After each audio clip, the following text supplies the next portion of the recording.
perfect. I am me.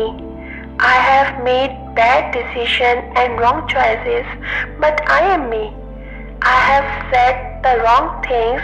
I have said the right things because I am me. I don't like everything I have done, but I did it because I am me. I have loved the wrong people and trusted the wrong people, and I am still me. If I had the chance to start again, I wouldn't change a thing. Why?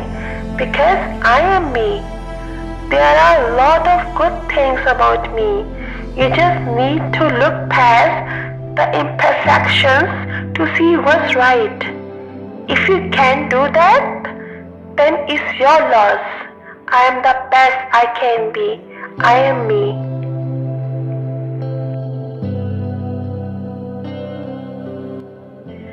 I understand how difficult it must be for you to watch me become less of the person you once knew.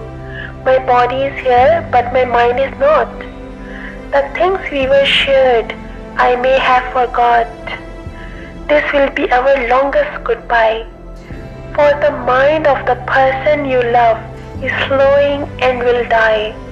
I will not act or behave like the person I once was. But please remember, it's not something I have control of. I'm sorry for this burden I put on you. There will be some rough days with teary eyes and hearts of glue. But let the love of so many years carry us the rest of the way. Because this is not forever and our souls will meet again one day.